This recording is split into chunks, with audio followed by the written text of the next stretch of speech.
आप सभी लोगों का आज के इस लेक्चर में बहुत बहुत स्वागत है।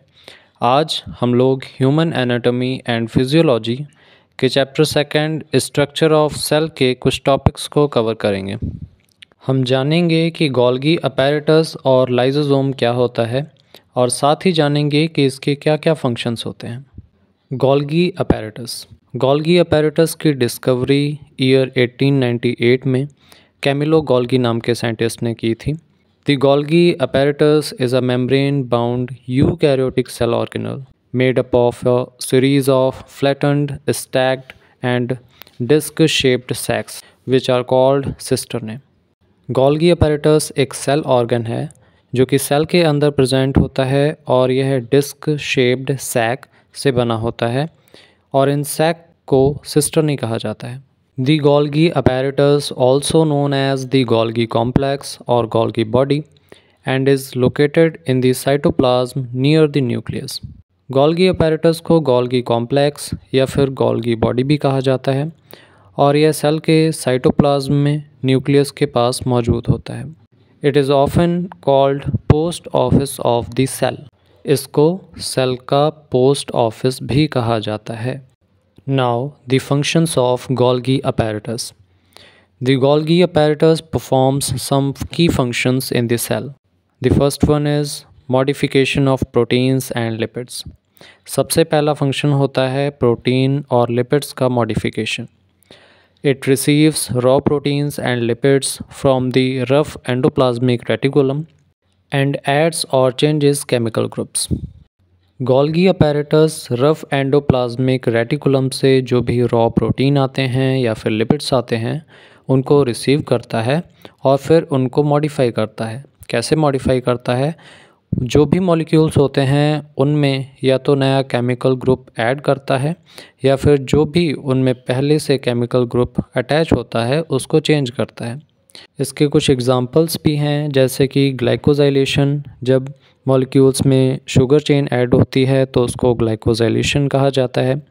फिर फॉस्फोराइलेशन और सल्फेशन भी इसके कुछ एग्जांपल्स हैं। दूसरा फंक्शन आता है sorting and packaging of molecules. It acts like a sorting centre. Golgi apparatus sorting centre की तरह काम करता है और यह एंडोप्लाज्मिक रेटिकुलम से आने वाले मॉलिक्यूल्स को उनकी डेस्टिनेशन के बेसिस पर अलग अलग करता है। It tags molecules with chemical labels so they go to the right destination. Golgi apparatus molecules के साथ केमिकल ग्रुप्स जैसे कि सल्फेट ग्रुप या फिर फॉस्फेट ग्रुप को जोड़ता है ताकि वह अपनी सही लोकेशन पर पहुंच सकें। Golgi apparatus PACS molecules into vesicles. Golgi apparatus molecules को वेसिकल्स में स्टोर करने का काम करता है और ये वेसिकल्स छोटे साइज़ के बबल्स होते हैं और ये मेम्ब्रेन से बने हुए होते हैं। The third and last function of Golgi apparatus is secretion और इसको एक्सोसाइटोसिस भी कहा जाता है। The secretory vesicles fuse with the cell membrane and release contents outside the cell. Secretory vesicles cell membrane के साथ आकर जुड़ जाते हैं और फिर अपने अंदर मौजूद जो भी मटेरियल होता है उसको सेल के बाहर रिलीज़ कर देते हैं और इस प्रोसेस को ही एक्सोसाइटोसिस कहा जाता है। कुछ एग्जांपल्स हैं, जैसे कि कुछ हार्मोन्स रिलीज़ होते हैं, इंसुलिन ले सकते हैं आप, एंजाइम्स होते हैं, म्यूकस होता है, etcetera. So this is all about the Golgi apparatus. अब हम बात करते हैं लाइसोसोम की। लाइसोसोम की डिस्कवरी क्रिश्चियन डी डुवे ने 1955 में की थी। इसकी डेफिनेशन की बात करें तो a lysosome is a membrane bound organelle found in eukaryotic cells that contains hydrolytic enzymes capable of breaking down waste materials, cellular debris and foreign substances like bacteria.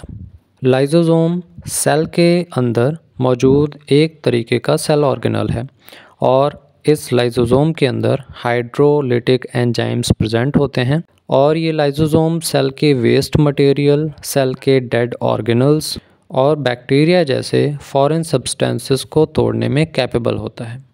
It functions as the cell's digestive and recycling system and also called suicide bags of the cell. Lysosome cell के digestive और recycling system की तरह काम करता है और lysosomes को suicidal bags of the cell भी कहा जाता है।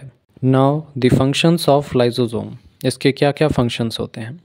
पहला फंक्शन है intracellular digestion. It digest bacteria, viruses and other substances taken in by phagocytosis और एंडोसाइटोसिस। फैगोसाइटोसिस या एंडोसाइटोसिस प्रोसेस के थ्रू जो भी बैक्टीरिया, वायरस या फिर दूसरे मटेरियल सेल के अंदर एंटर होते हैं, यह लाइसोसोम उन मटेरियल को डाइजेस्ट करता है। दूसरा फंक्शन है autolysis. When the cell dies, the lysosomal membrane ruptures and enzymes digest the entire cell. जब भी सेल की डेथ होती है तब लाइसोसोम की मेम्ब्रेन रप्चर हो जाती है और लाइसोसोम के अंदर जो भी हाइड्रोलिटिक एंजाइम्स प्रेजेंट होते हैं वो पूरे सेल को ही डाइजेस्ट कर लेते हैं और इस खुद को डाइजेस्ट करने की प्रोसेस को ऑटोलिसिस कहा जाता है। लाइसोसोम का थर्ड फंक्शन है extracellular digestion. They release hydrolytic enzymes outside the cell to digest surrounding materials. यह सेल के बाहर हाइड्रोलिटिक एंजाइम्स को रिलीज़ करके जो भी सेल के सराउंड में मटेरियल प्रेजेंट होता है उसको डाइजेस्ट करने में हेल्प करता है। The fourth function is role in fertilization. Acrosome of sperm, which is a modified lysosome, releases enzymes to dissolve the egg covering and help it in penetration. Acrosome जो lysosome का ही एक modified type है, अपने अंदर से enzymes को release करके female egg या ओव्यूम की कवरिंग को डिज़ोल्व करने में हेल्प करता है, जिससे ओव्यूम के अंदर स्पर्म की एंट्री में मदद मिलती है। So this is all about the Golgi apparatus and lysosome and their functions.